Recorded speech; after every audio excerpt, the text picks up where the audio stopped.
ओम नमः शिवाय। जय माता दी। दोस्तों, आज की इस वीडियो में मैं आपको बताने वाली हूँ सिंदूर लगाने के कुछ नियम। जैसा कि आप सभी को पता है कि इंडिया में सुहागन महिलाएं सिंदूर जरूर लगाती हैं। सिंदूर का बहुत अधिक महत्व माना गया है, खास करके हिंदू धर्म में। तो ऐसे में अगर आप भी सिंदूर रोजाना लगाती हैं तो किन बातों का आपको ध्यान रखना चाहिए। क्या आप अपने पति के हाथ से सिंदूर लगवा सकती हैं? क्या आप अपने पीरियड्स में सिंदूर लगा सकती हैं? साथ में ही सिंदूर अगर ज़मीन पे गिर जाए तो उसे क्या करना चाहिए, क्या नहीं करना चाहिए? ये सारे सवालों का जवाब आपको इस वीडियो में मिलने वाला है, तो वीडियो लास्ट तक ज़रूर देखें। साथ ही जैसा आप सभी को पता है कि सिंदूर लगाने से पति की दीर्घ आयु होती है। पति का प्रतीक माना जाता है सिंदूर। ऐसे में सिंदूर विवाहित महिला के लिए बहुत ही खास हो जाता है।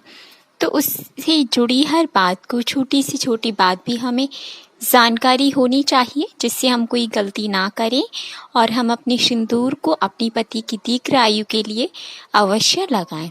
साथ ही अगर वीडियो पसंद आई तो वीडियो को लाइक शेयर ज़रूर करें। चैनल पे अगर नए हैं तो चैनल को सब्सक्राइब कर लें। इस चैनल पे आपको भक्ति रिलेटेड, धार्मिक, फेस्टिवल सारी इन्फॉर्मेशन मिलती रहती है, तो आप ज़रूर सब्सक्राइब कर लें। तो आइए जानते हैं हम सिंदूर से जुड़ा पहला सवाल। जैसा कि आप सभी को पता है कि महिलाएं सिंदूर लगाती हैं, तो किस टाइम पर हमें सिंदूर लगाना चाहिए? सिंदूर लगाने का उत्तम समय क्या है? दरअसल जैसा आप स्नान कर लें उसके बाद में अगर आप पूजा करने जाती हैं तो आपकी मांग खाली नहीं होनी चाहिए। आपकी मांग में सिंदूर अवश्य लगा होना चाहिए। तो ऐसे में आप स्नान करने के बाद में आपको अपने हाथ से सिंदूर लगा लेना चाहिए।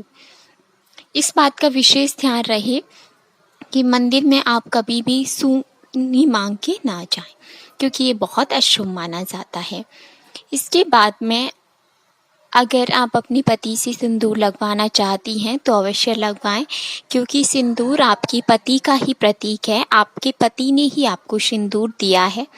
तो ऐसे में आप अपने पति के हाथ से सिंदूर लगवा सकती हैं। ये बहुत ही शुभ माना जाता है। जितनी बार आप अपने पति के हाथ से सिंदूर लगाती हैं उतना अहम आपका, उतना खास आपका रिश्ता होता जाता है।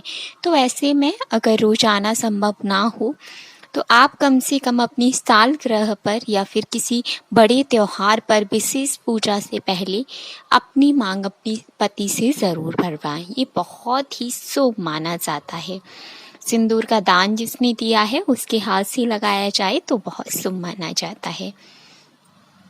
लेकिन एक बात का आपको विशेष ध्यान रखना है, जैसे कि कोई फंक्शन होता है तो पार्लर में तैयार होती हैं या कहीं पर भी जो नई नई लड़कियां होती हैं जिनकी नई नई शादी होती है, वो एक दूसरे से अपनी मांग भरवा ले करती हैं।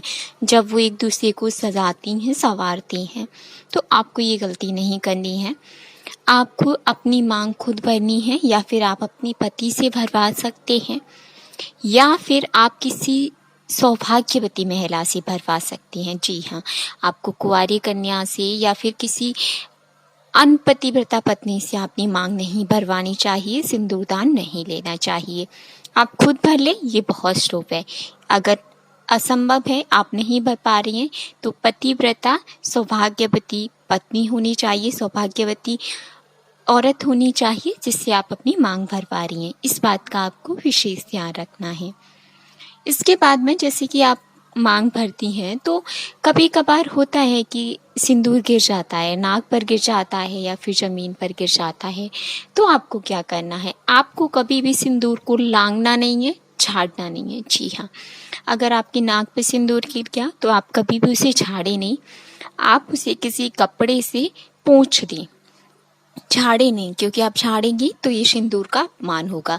तो इस बात का विशेष ध्यान रखें। साथ में ही अगर ज़मीन पर गया है तो उसे लांगे बिल्कुल ना, बल्कि उसे अच्छी सी पोंछ दें और उसे कहीं पर रख दें, फेंके ना सिंदूर को। इस बात का भी विशेष ध्यान रखें। इसके बाद में आपको सिंदूर से रिलेटेड एक बात का और ध्यान रखना है, वो है कि आपको किस दिशा में देख कर के सिंदूर लगाना चाहिए, तो ये भी बहुत अहम सवाल है सिंदूर से जुड़ा, और बहुत अहम भी हो जाता है, क्योंकि ये आप अपनी पति की दीर्घायु के लिए लगा रही हैं, और अगर आप इसमें गलती करती हैं तो आपको पूरा फल नहीं मिल पाता है अपनी सिंदूर लगाने का। तो आपको ध्यान रखना है कि आप हमेशा पूर्व दिशा की ओर मुख करके ही सिंदूर लगाएं। ये बहुत ही शुभ माना जाता है। पूर्व दिशा वैसे भी बहुत शुभ मानी जाती है। हम घर का मंदिर भी पूर्व दिशा में ही बनाते हैं। तो ऐसे में आपको ये बात का विशेष ध्यान रखना है कि आप जब भी सिंदूर लगाएं तो पूर्व दिशा की ओर मुख करके लगाएं। उस बात का भी आपको विशेष ध्यान रखना है। अब हम बात कर लेते हैं कुछ महिलाओं के लिए, जो आजकल मॉडर्न ज़माने में कुछ लोग सोचते हैं कि सिंदूर उनकी फैशन के अकॉर्डिंग नहीं जाता, वो सिंदूर लगाना प्रेफर नहीं करती। तो ये आपकी चॉइस है। अगर आप सिंदूर नहीं लगाती हैं तो कोई बात नहीं, लेकिन अगर आप सिंदूर लगाती हैं तो ये बहुत ही शुभ है, क्योंकि सिंदूर का बहुत अधिक महत्व है। माता सीता लगाती थी श्री राम की अच्छी स्वास्थ्य के लिए, अच्छी आयु के लिए। साथ में ही माता पार्वती, कोई भी देवी आपने बिना सिंदूर के नहीं देखी होगी। 16 श्रृंगार का विशेष महत्व है, आप करें। ऐसा नहीं है कि इससे फैशन हट जाती है या फैशन के बाहर हो जाती है, नहीं। अगर आप सिंदूर लगाना प्रेफर करती हैं, आप बहुत सुंदर दिखती हैं। बाकी ये आपकी पर्सनल चॉइस का सवाल है। अगर आप चाहें तो सिंदूर लगाएं। अगर आप सिंदूर लगाती हैं तो ये आपके लिए जानकारी बहुत अहम है, बहुत काम आएगी। अगर आप सिंदूर नहीं लगाती हैं तो कोई बात नहीं, आप कभी ओकेजनल पे लगाती हैं तो उस समय आपको इस बात का ध्यान रखना चाहिए कि आपको क्या गलती नहीं करनी है सिंदूर लगाते समय। तो फिलहाल इस वीडियो में इतना ही। उम्मीद करती हूँ आपको ये वीडियो पसंद आई होगी। वीडियो पसंद आई हो तो कमेंट करके ज़रूर बताएं। कमेंट में ओम नमः शिवाय, जय माता दी लिखना बिल्कुल ना भूलें। हर हर